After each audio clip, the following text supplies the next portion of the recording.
सत्र में स्वाध्याय के जो भी राम प्रेमी आकर जुड़े हैं उन सभी का हार्दिक स्वागत है। हम चर्चा कर रहे थे पहले श्लोक की 10वें अध्याय के, जिसमें भगवान ने एक संकेत दे दिया कि जो बात मैं तुझको अब बताने जा रहा हूँ वो कोई सामान्य नहीं, इसीलिए उसके लिए परमम वचः कहा गया, अर्थात वो परम है। और वो जो परम है उसका महात्म्य बता रहे हैं। तो आगे के जो दो श्लोक हैं, दूसरा श्लोक और तीसरा श्लोक, इसको अगर हम इकट्ठा पढ़ते हैं तो वो इसका जो महात्म्य है, अर्थात इसको परम क्यों कहा गया, उसको भगवान ने इसमें स्पष्ट किया। वो कहते हैं परम किस लिए है। कहते हैं एक तो सबसे बड़ी बात यह है कि प्रत्येक व्यक्ति इसका अधिकारी नहीं, प्रत्येक व्यक्ति जो है वो इसका अधिकारी नहीं है। आप देखिए, जिस समय आप श्रीमद् भागवत पढ़ते हैं तो श्रीमद् भागवत के शुरू शुरू में ही एक प्रसंग आता है जहाँ पर जो देवता हैं वो देवता वहां पर आए और उन देवताओं का जो राजा है, जिसको आप इंद्र बोलते हैं, उस इंद्र ने कहा कि अमृत हमारे पास में है और हमने सुना है ये कथामृत, एक अमृत हमारे पास में है और एक अमृत वो है जिसको आप कथामृत बोलते हैं। तो ऐसा एक काम करें, हम सौदा कर रहे हैं। कहते क्या सौदा करना है। कहते सौदा हम ये करते हैं कि आप अपना वाला अमृत तो हमको दे दीजिए और हमारा वाला अमृत जो है वो आप ना, हमारा जो अमृत है वो हम आपको देते हैं।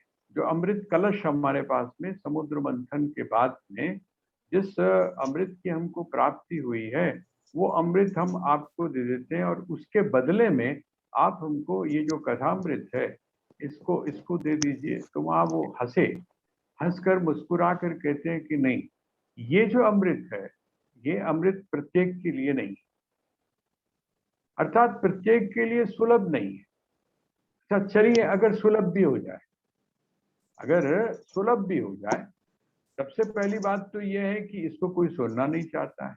लेकिन चलो, अगर आप सुन भी लेते हैं या आपको अगर कोई सुना भी देता है, दोनों ही चीजें मुश्किल है। एक तो सुनाने वाला नहीं है, दूसरा सुनने वाला नहीं है।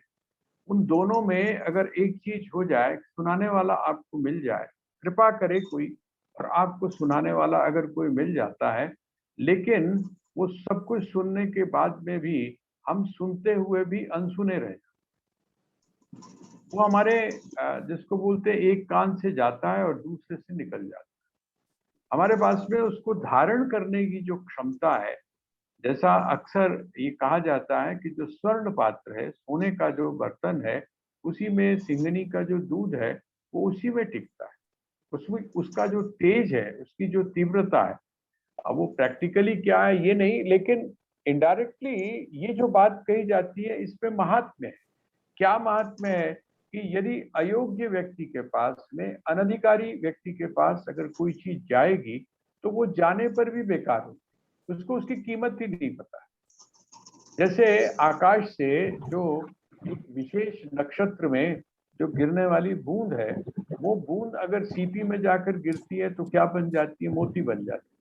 लेकिन वही अगर बूंद तपते हुए तवे के ऊपर जाकर गिरे तो क्या होगा, निरर्थक हो जाएगी, उसकी सार्थकता नहीं रहेगी, वो भी जलकर खत्म हो जाएगी। कहते हैं इसी प्रकार से जो अनधिकारी है उस अनधि के पास, तो सबसे पहली बात तो यह है, इसका महात्म्य क्या है कि हे अर्जुन, जो मैं तुझको बात बता रहा हूं, सबसे पहली बात तो यह है कि इसको बोलने वाला, इसको कहने वाला व्यक्ति मिलता नहीं है। और अगर मिल भी जाए तो हम उसको अब आत्मसात नहीं कर पाते, अपने भीतर नहीं जाने देते, क्योंकि हमारे जो व्यवहार हैं, हमारे जो संस्कार हैं, वो संस्कार ही उसमें अवरोध बन के खड़े होते हैं। एक बात।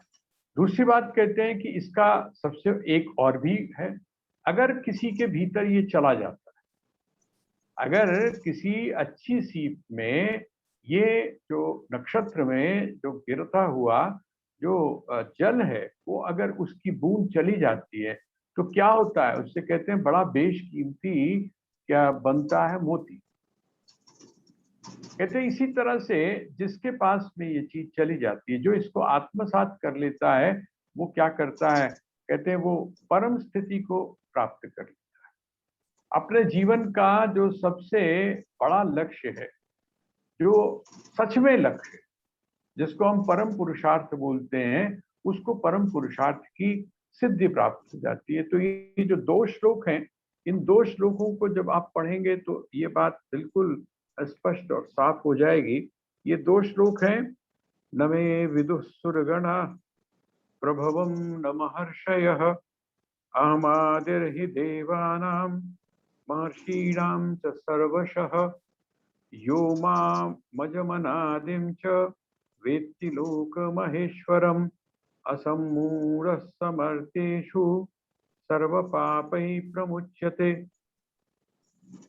वो कहते हैं सर्व पापैः प्रमुच्यते। दूसरा ये जो अभी हमने दूसरा श्लोक अर्थात क्रम के हिसाब से जो 10वें अध्याय का जो तीसरा श्लोक है, उस तीसरे श्लोक को जिस समय हम पढ़ते हैं तो इसका आखिरी जो है सर्व पापैः प्रमुच्यते सह सह मर्त्येषु।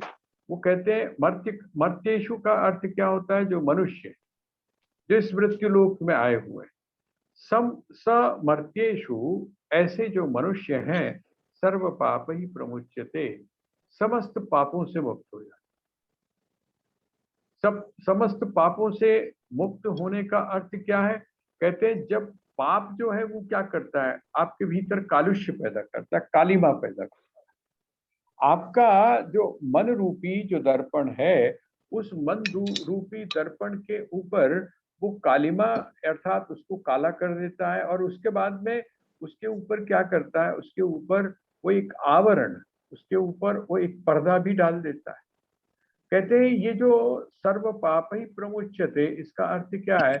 समस्त पापों से मुक्त हो जाता है, अर्थात निर्दोष हो जाता है।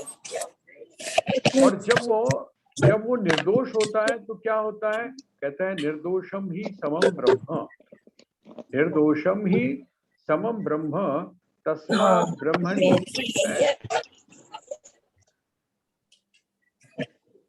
हाँ जी, म्यूट कर लीजिए प्लीज। हाँ, जो जब आपके समस्त दोषों की निवृत्ति हो, आपके जब समस्त दोष समाप्त हो गए, तो क्या होगा? अर्थात जिस समय वह जो शीशा है वो शीशा साफ हो गया, उसके ऊपर से मल और आवरण ये चले गए, तो उसका परिणाम क्या होगा? कहते हैं जो जैसा है वो आपको वैसा ही दिखाई देना लगता है। जिसको जैसा दिखाई दे, जो असल में जो चीज दिखाई देनी चाहिए वो आपको दिखाई, वो जो आवरण था, वो जो बीच के अंदर एक रुकावट थी दिखाई देने में, वो रुकावट आपने हटा दी। तो सर्व पाप ही प्रमुच्यते। कहते हैं कौन? अब वो कहते हैं जो पहला है, पहला एक महात्मा उन्होंने बताया। वो महात्मा क्या है? नमे विदु सुरगणा, कि मेरे बारे में जो सुरगणा, सुरगणा का मतलब जो देवता है, देवता भी मेरे बारे में नहीं जानते, है ना। अब वो कहते हैं प्रभवम न महर्षय, मेरे बारे में का अर्थ क्या हुआ? न में विदु सुरगुणा, न में विदु, मेरे बारे में या मुझको नहीं जानते। तो मुझको जानने का मतलब क्या हुआ? कहते हैं ना तो वो इस बात को जानते हैं कि मैं कब पैदा हुआ, न उनको इस बात का पता है जो मैं करता हूं, जो मैं कर रहा हूं, जिसको आप लीला बोलते हैं, वो लीला के बारे में भी उनको पता नहीं। नमे विदुः सुरगणा, किनको कहते हैं? जो देवता है।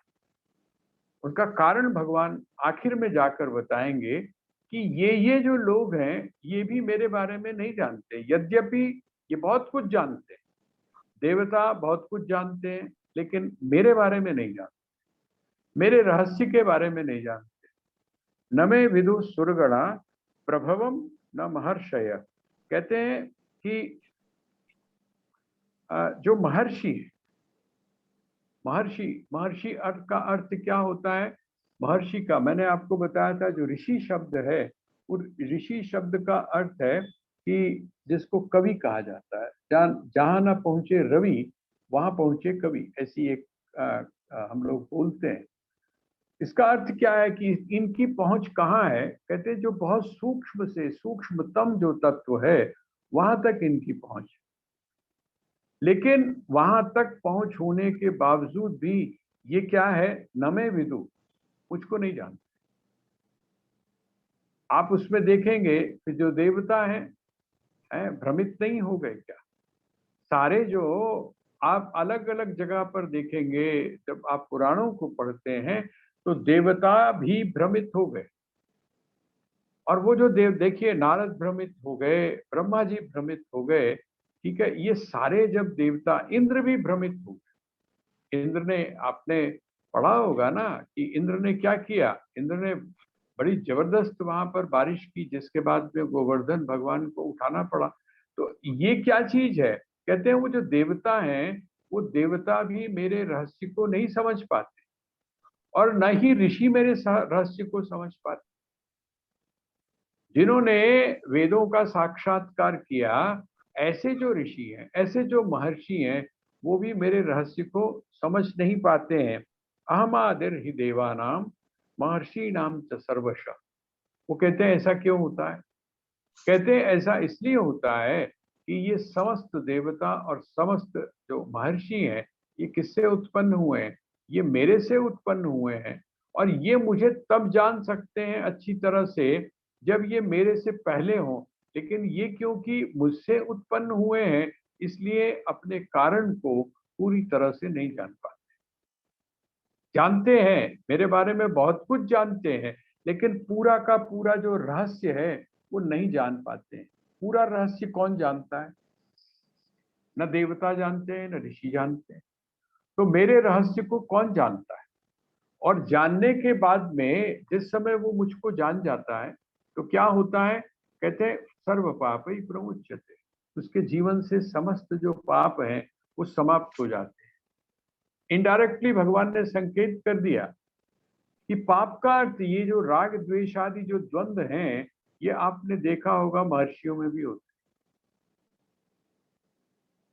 जो महर्षि होता है, उस महर्षि में भी आपको विश्वामित्र उसका बहुत बड़ा उदाहरण। विश्वामित्र जो थे वो महर्षि थे, लेकिन उसके बावजूद उन्होंने क्या किया?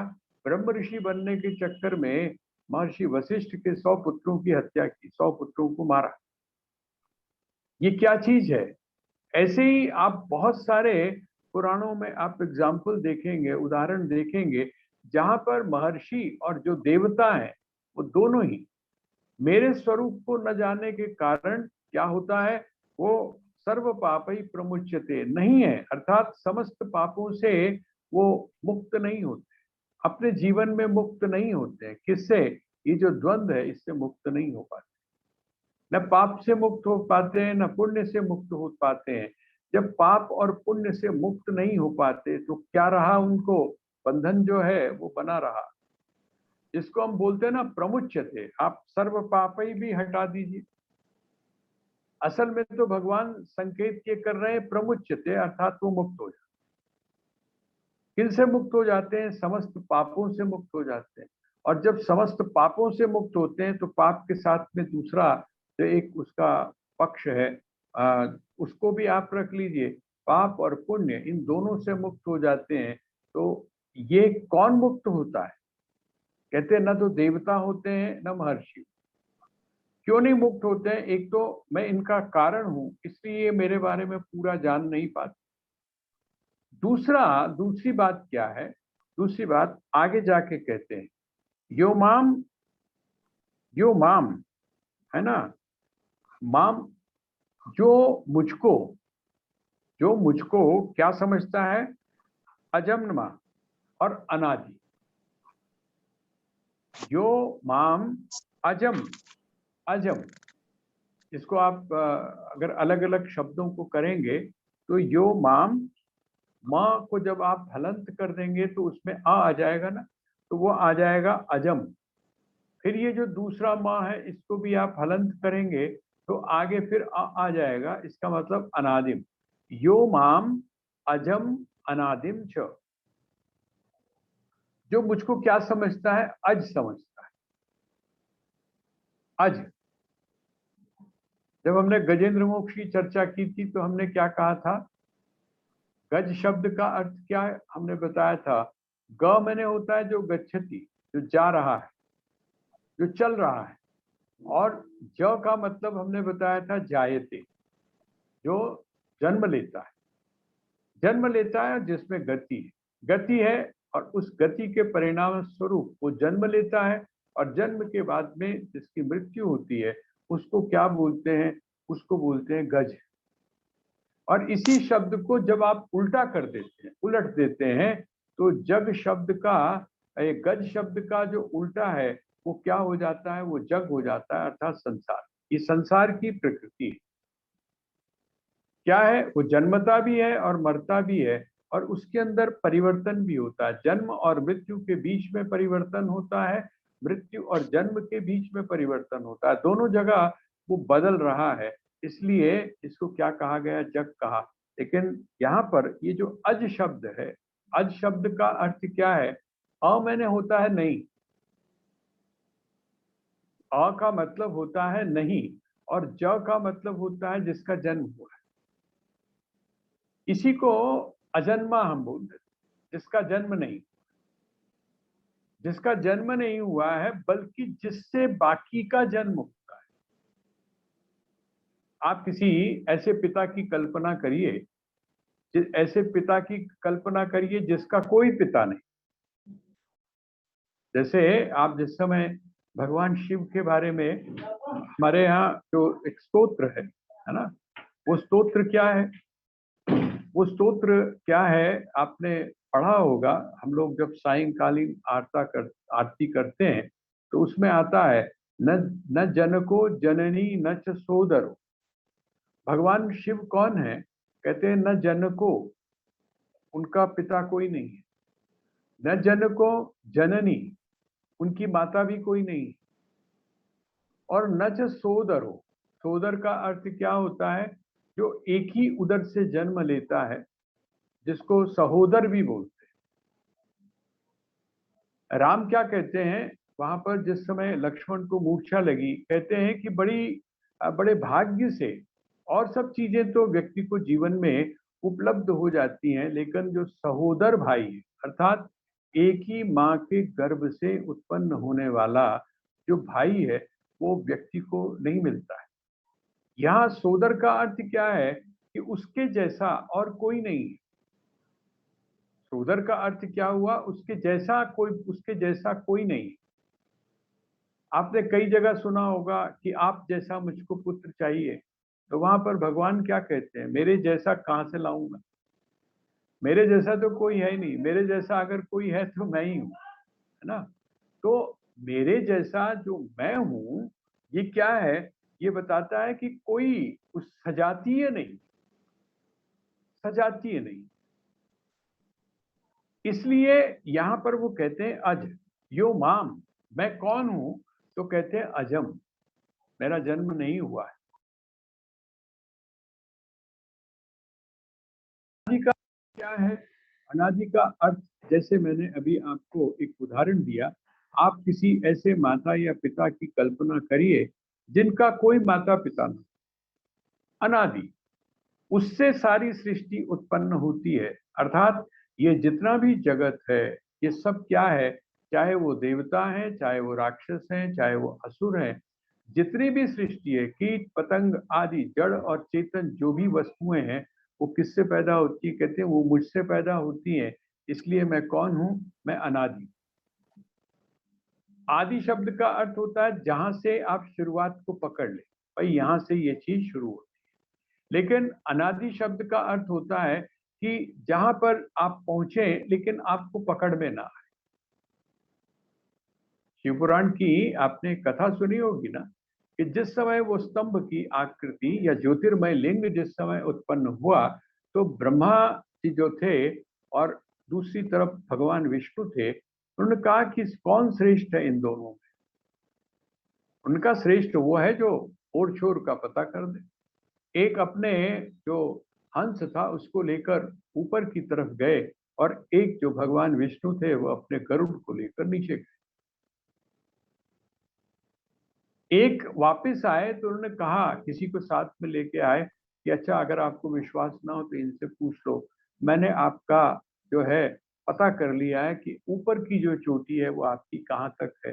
लेकिन भगवान विष्णु ने कहा कि मैं नहीं पता करके आया हूँ कि आप कितने गहरे तक हैं, आपकी गहराई कितनी है।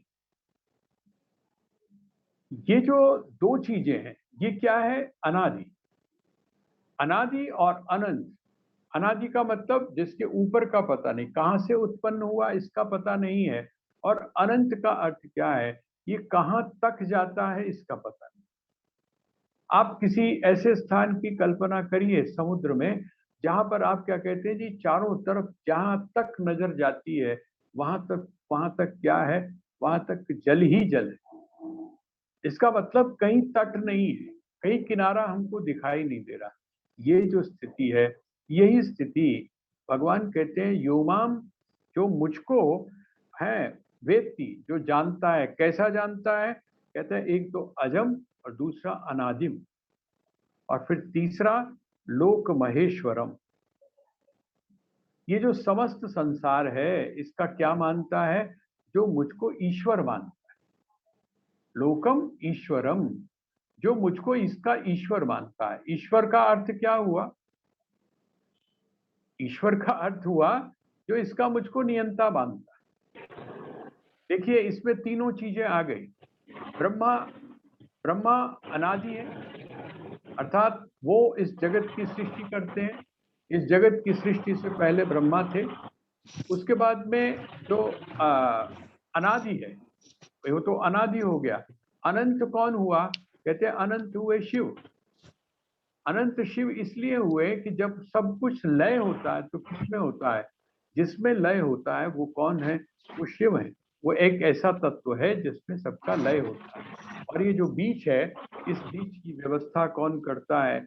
वो करते हैं विष्णु। सर्वलोक महेश्वरम, इसका मतलब समस्त ये जो संसार है, लोक महेश्वरम, ये जो पूरा विश्व है इसका महेश्वर।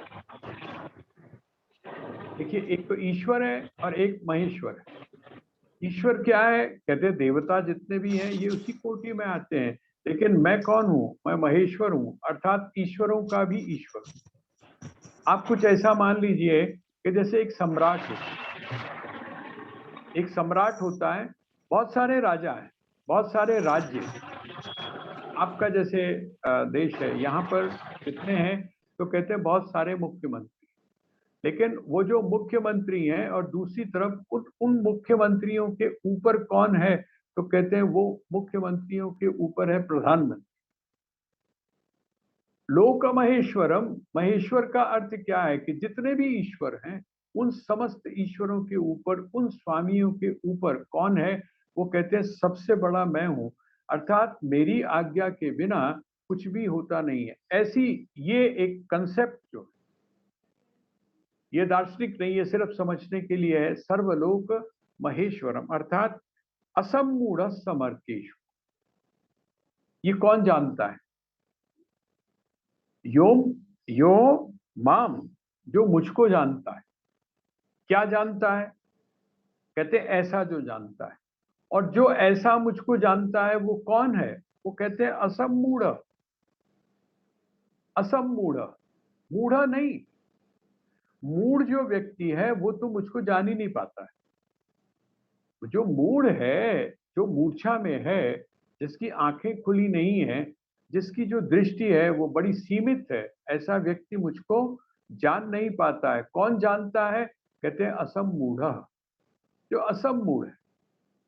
असमूढ़ का अर्थ क्या हुआ? जो विवेकशील, जो विवेकशील है, जो जिसमें समझने की शक्ति है, जो अधिकारी है इस बात का कि जो मैं कह रहा हूं उसको वो सही प्रकार से समझ सके, ऐसा जो व्यक्ति है। असमूढ़ समर्थेषु सर्व पाप ही प्रमुच्यते। ऐसा वह जो असमूढ़ है वो क्या है? सर्व पाप ही प्रमुच्यते। अब आप नीचे वाली लाइन को ले लें।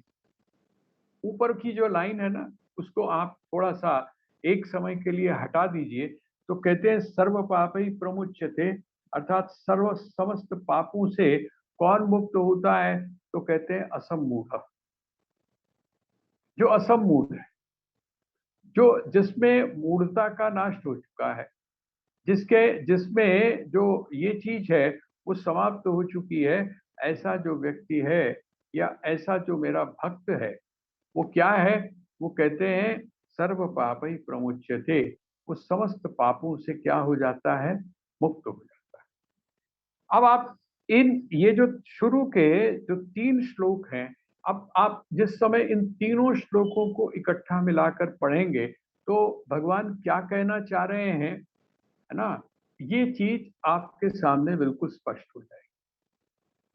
ये जो 3 श्लोक हैं, इन 3 श्लोकों में पहला श्लोक, दूसरा श्लोक और तीसरा श्लोक, इन तीनों को जब आप मिलाकर पढ़ें, ये बिल्कुल ऐसे ही है जैसे आप जिस समय बच्चों को जब आप पढ़ाते हैं तो आप क्या करते हैं?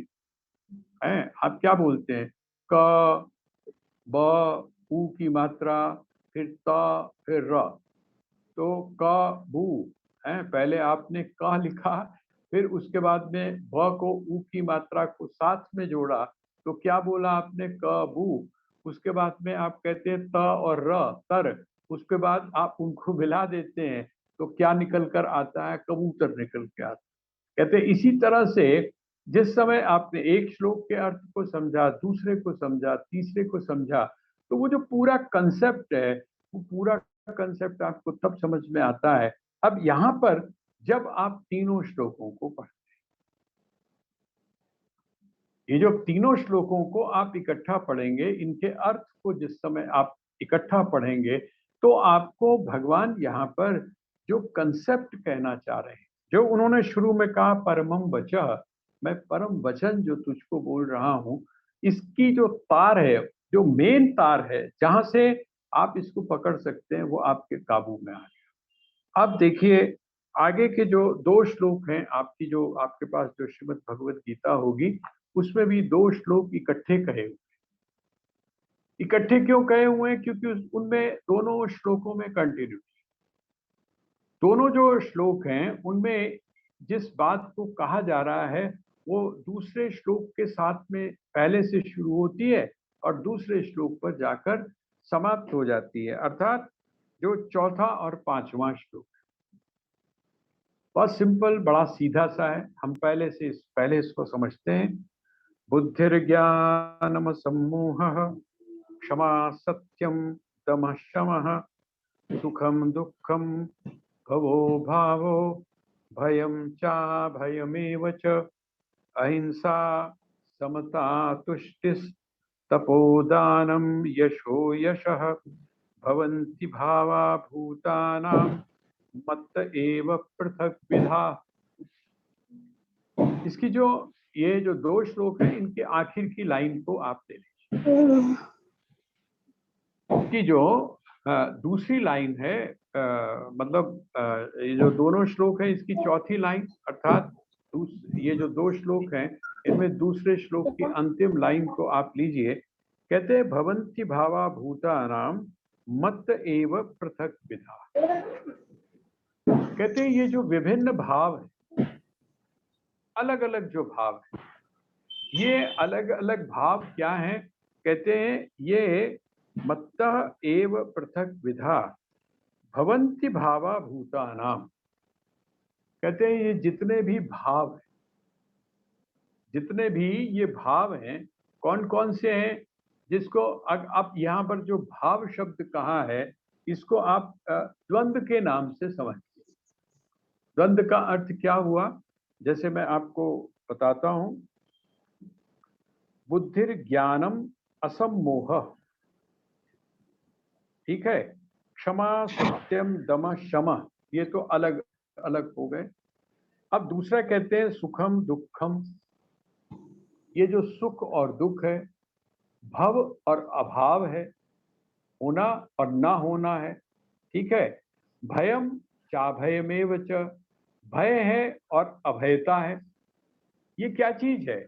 ये दोनों द्वंद्व है, दो चीजें इकट्ठी चल रही। जैसे सुखम दुखम, वो कहते हैं जितने भी प्रकार के भाव हैं ये सारे के सारे क्या हैं, कहते हैं ये सब मुझसे ही उत्पन्न होते हैं, मुझसे ही उत्पन्न होते। इसका मतलब क्या हुआ, ये जितने भी भाव हैं इनके मूल में कौन है, तो कहते हैं इनके मूल में मैं हूं। तुम सिर्फ प्राणियों को ही प्राणियों का मूल ही मुझको मत समझना। ये जैसे मैंने पहले तुमको कहा कि ये जो सुरगण हैं अर्थात जो देवता हैं और जो महर्षि हैं, इनका मैं मूल कारण होने के कारण, इनका कारण होने, कहते ना इतना ही मत समझना, बल्कि क्या है, ये जो भाव भी जो है आपके भीतर, ये भाव भी कहाँ से आते हैं, कहते हैं इनके भी मूल में मैं ही हूं, मैं ही इस रूप में प्रकट हूं। कैसे, अब देखिए, जो स्थूल शरीर है, जो स्थूल शरीर है आपका, ये स्थूल शरीर क्या है, ये भी तो पंच भौतिक है। ये जो आपका शरीर बना हुआ है, ये शरीर पंच भौतिक है। अब आप कहते हैं शरीर पंच भौतिक है, लेकिन जो मनोमय शरीर है, जिसको आप लिंग शरीर बोलते हैं या जिसको आप सूक्ष्म शरीर बोलते हैं, ये सूक्ष्म शरीर भी क्या है, ये सूक्ष्म शरीर भी पंच भौतिक ही है। जिनको हम भाव बोलते हैं ना, भाव, ये भाव क्या है, आपने देखा होगा जब मनोवैज्ञानिक चिकित्सा होती है तो वहां पर भी मेडिसिन देते हैं ना खाने, है ना। इसी तरह से आपने देखा होगा कि जब आपके जो शरीर है, उन शरीर के अंदर किसी चीज की कमी हो जाती है तो उसका प्रभाव आपके सोच के ऊपर पड़ता है। आयरन की आप में कमी हो जाए तब आपकी जो सोच है वो कुछ और तरह की होती है, कैल्शियम की कमी हो जाए तो कुछ और तरह की होती है, विटामिन की जब कमी होती है तो और तरह से होती है।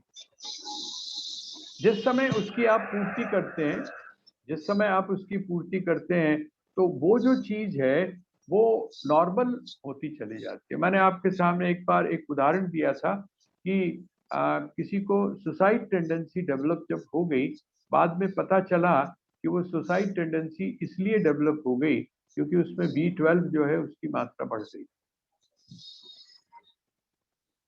तो ये जो आपका, जिसको आप मन बोलते हैं ना, ये जो मन है, ये मन, यही कारण है कि हमारे यहाँ खाने पीने के ऊपर जो सात्विकता की बात की गई, उसका कारण क्या है, ये जो अन्न है अर्थात जिसको आप मिट्रिस्टिक चीज बोलते हैं, बाहर की चीज बोलते हैं, इसका भी प्रभाव किसके ऊपर पड़ता है, आपके मन के ऊपर पड़ता है। आपके जो भाव हैं, आपके जो भाव हैं, इन भावों का प्रभाव जो है वो इसके ऊपर पड़ता है। तो भगवान क्या कहते हैं, हाँ, तो भगवान क्या कहते हैं, भवन्ति भावा भूतानाम मत एव पृथक विधा। ये जितने भी भाव हैं, इन भावों की चर्चा यहाँ पर की गई है, ये सारे के सारे भाव क्या हैं, वो कहते हैं ये मुझसे ही प्रकट होते हैं। ऐसी बात भगवान ने क्यों की, अब वो देखिए और भी मूल में जा रहे हैं। आपने जिस समय आपने सृष्टि के क्रम को कहीं पर भी पढ़ा होगा, किसी भी पुराण में, किसी भी पुराण में जब आपने सृष्टि के क्रम को पढ़ा होगा तो वहां पर आपने, आप किसके साथ में जुड़े हुए, है ना, आपने, आप जो हैं सब सभी सारे के सारे किसके साथ जुड़े हैं, जिसको आप गोत्र बोलते हैं, जिसको हमारे यहाँ गोत्र बोलते हैं। कोई भी शुभ कार्य होता है तो आपसे पूछा जाता है कि आपका गोत्र कौन सा है, और ये जो गोत्र है ये किससे जुड़ा हुआ है, कहते हैं सप्तऋषियों के साथ जुड़ा हुआ। सबसे पहली जो रचना है, सबसे पहली जो रचना है ब्रह्मा जी से जिसकी उत्पत्ति हुई वो सप्तऋषि, और वो जो सप्तऋषि थे, ये माना जाता है कि जितनी भी सृष्टि है ये सप्तऋषियों के साथ में जुड़ी हुई है, अर्थात हम सारे के सारे ही कौन हैं, हम लोग मूलतः ऋषि पुत्र।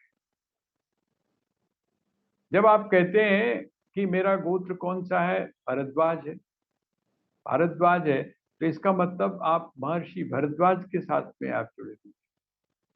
जिस समय आप कहते हैं मेरा जो गोत्र है वो वासिष्ठ है, इसका मतलब आप महर्षि वशिष्ठ के साथ में जुड़े हुए हैं।